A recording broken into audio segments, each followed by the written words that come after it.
नमाज छोड़ी थी, बल्कि अल्लाह के वलियों में तो बहुत सारे ऐसे गुजरे जब मैं पढ़ता हूँ उनकी जिंदगी तो पढ़ने के बाद ताज्जुब होता है कि यार हम भी मुसलमान हैं क्या, ये ऐसा महसूस होता है कि हम भी मुसलमान हैं। उनकी एक वक्त की नमाज अगर कज़ा हो जाती थी या सो जाते थे वो या कोई वजह से कज़ा हो जाती थी तो वो कई कई दिन तक गम मनाते थे, और उनके दोस्त यार उनके जानने वाले दूसरे अल्लाह के नेक बंदे वो उनकी गमी में जैसे शरीक होते थे जैसे आज की मैयतों में शरीक होते हैं लोग एक टाइम की नमाज कज़ा होने के बाद। ये हाल था पहले, सोचो जरा मेरे भाई बुजुर्गो दोस्तों। इसलिए और हमारी नमाजें कज़ा पे कज़ा हो रही हैं, सालों हो गई नमाजें छोड़े हुए लेकिन कोई फिक्र नहीं है। फिर क्या कहते हैं, पता नहीं मौलाना ऐसा कौन सा मुझसे गुनाह हो गया, अल्लाह मुझे परेशान कर रहा है, मुझे तकलीफें दे रहा है, मेरे माल में बरकत नहीं है, पता नहीं कौन सा ऐसा गुनाह हो गया। बल्कि ये कहना चाहिए कि ऐसा कौन सा गुनाह है जो नहीं हुआ हमसे, कि नमाज छोड़ना गुनाह नहीं है और पता नहीं ऐसा कौन सा गुनाह हो गया है, रोजा छोड़ना गुनाह नहीं है और कहते हैं पता नहीं ऐसा कौन सा गुनाह हो गया है, औरतों पर बदनजरी करना ये गुनाह नहीं है, अरे पता नहीं ऐसा कौन सा गुनाह हो गया है, मोबाइलों में फिल्में देखते हैं, नंगी तस्वीरें देखते हैं, कहते हैं पता नहीं कौन सा ऐसा गुनाह हो गया है, माँ बाप को सताते गालियां देते और कहते हैं पता नहीं कौन सा ऐसा गुनाह हो गया है,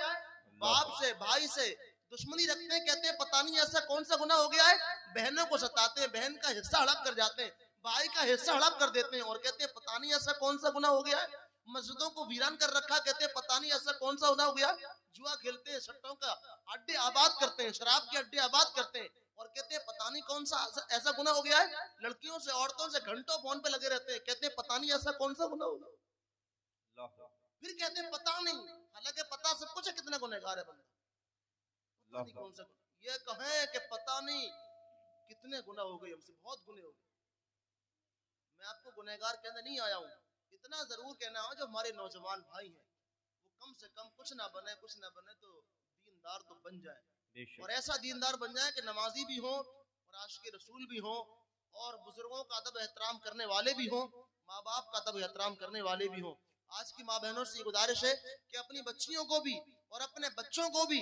बचपन से दीन की तरफ ढालने की कोशिश करें और दीनी माहौल में रखने की कोशिश करें, और माँ बाप खुद ऐसे काम करें, बच्चों को आप जैसा बनाना चाहते हैं वैसे वैसे आप काम करना शुरू कर दें, बच्चे वैसे बन जाएंगे। ये बहुत अहम बात है,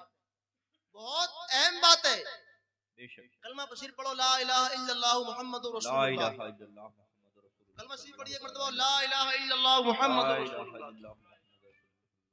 अच्छा मैंने पहले कलमा पढ़ा था ऊँटे नहीं चूमो किसी ने, दूसरी मर्तबा मैंने कलमा पढ़ा था ज्यादातर लोगों ने ऊँटे चूमे। इसका मतलब क्या है, बोलने से ज्यादा करने का असर होता है, बात समझ में आई? मैंने पहले भी बोला था आपसे, 2 मर्तबा बोला कलमे के लिए, पहले बोला तो मैंने ऊँटे नहीं चूमे, आपने भी नहीं चूमे, दूसरी मर्तबा मैंने चूमे आपने भी चूम लिए। पता क्या चला, बोलने से ज्यादा करने का असर होता है। बेशक बेशक। बच्चों से आप बोलते नहीं नमाजी बन जाओ, दीन नहीं, बच्चे मानेंगे, लेकिन आप खुद बन जाए दीनदार, बच्चे बन जाएंगे। बेशक। तो आप खुद नेक अच्छे अच्छे काम करना शुरू कर दें, बच्चे भी करना शुरू कर देंगे। आप देखते हैं छोटे बच्चों को, अम्मा जब नमाज पढ़ती है बच्चा भी पढ़ता है साथ में, कुछ नहीं आता वो उससे, तो जब अम्मा टीवी के सामने बैठेगी तो बच्चे तो बैठेंगे, फिर बच्चों को बड़े होकर कह रहे हैं हमारा बच्चा कहना नहीं मानता, तो फिर क्या होना है। मेरे भाई ये बुजुर्गों दोस्तों, ज्यादा गुफ्तगू लंबी ना करती हो और बहुत बेअदबी के करीब है ये, अल्लाह ताला मुझे और तमाम सामाईन को अमल करने की तौफीक अता फरमाए और हम तमामी को कब्र हश्र आखिरत की तैयारियां करने की तौफीक अता फरमाए। मेरे बोलने में आपको सुनने में जो खामियों गलतियों माफ फरमाए। व मा अलैना इल्लल बलाग। अस्सलामु अलैकुम व रहमतुल्लाहि व बरकातुहू।